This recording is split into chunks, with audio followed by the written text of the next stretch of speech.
मित्रों, काम और क्रोध दो ऐसी चीजें हैं जिस पर हमें किस घोर पाप के कारण देवराज इंद्र की पूजा नहीं होती है। मित्रों, काम और क्रोध दो ऐसी चीजें हैं जिस पर हमेशा नियंत्रण रखना चाहिए, नहीं तो इसके उत्पन्न होने से कई तरह की बुराइयों जन्म ले सकती हैं। आज मैं आपको काम वासना से जुड़े एक ऐसे प्रसंग के बारे में बताने जा रहा हूँ जिसके कारण देवराज इंद्र को गौतम ऋषि ने क्रोध में आकर ऐसा श्राप दे दिया था, जिसके बाद इंद्र के शरीर पर 1000 योनियां बन आई थी। लेकिन मित्रों, आखिर देवराज इंद्र ने ऐसा क्या कार्य किया था जिससे गौतम ऋषि के क्रोध के कारण समस्त देवतागण का मस्तक शर्म से नीचे झुक गया था और उसके बाद इंद्रदेव की पूजा कहीं नहीं होती है। तो चलिए इसके पीछे की वास्तविक घटना को जानते हैं। हेलो दोस्तों, नमस्कार। एक बार फिर से आप सभी लोगों का हार्दिक स्वागत है मार्गदर्शन यूट्यूब चैनल पर। क्या आप लोग जानते हैं अनुसार देवराज इंद्र स्वर्ग में अप्सराओं के बीच रहने के बाद भी हमेशा काम वासना से ग्रसित रहते थे। एक दिन वह धरती पर विचरण कर रहे थे। इस दौरान उन्होंने एक सुंदर सी स्त्री को आश्रम के बाहर दैनिक कार्य करते देखा। दरअसल यह गौतम ऋषि की पत्नी अहिल्या थी, जो दिखने में किसी अप्सरा से कम नहीं थी। अहिल्या को देखते ही देवराज इंद्र उस पर मोहित हो गए और वह रोज उसे देखने आश्रम के बाहर आने लगे। कुछ ही दिनों में देवराज इंद्र के मन में अहिल्या के प्रति काम वासना जाग गई और वह उसे किसी भी हाल में पाने के बारे में सोचने लगे। अब क्योंकि अहिल्या पहले से ही गौतम ऋषि की अर्धांगिनी थी, तो इंद्र उससे विवाह भी नहीं कर सकते थे। ऐसे में उन्होंने अहिल्या को अपना बनाने के लिए एक छल के बारे में सोचा।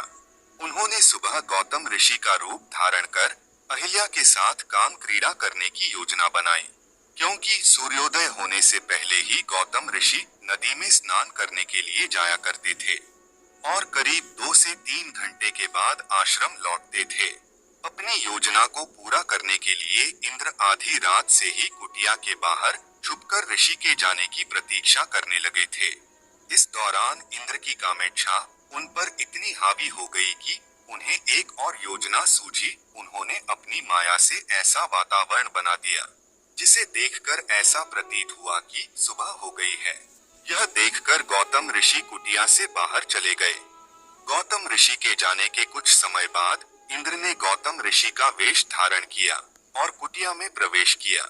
उन्होंने आते ही अहिल्या से प्रणय निवेदन किया।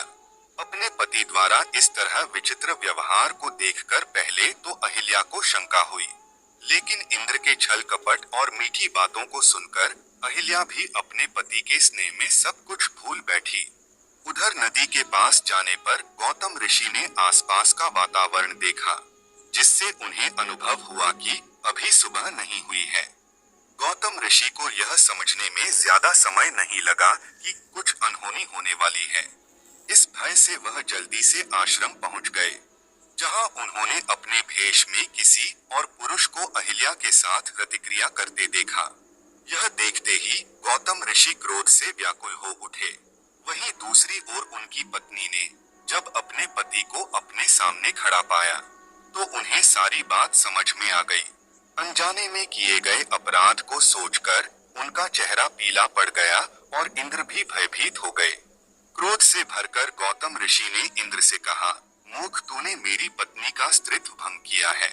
उसकी योनि को पाने की इच्छा मात्र के लिए तूने इतना बड़ा अपराध कर दिया।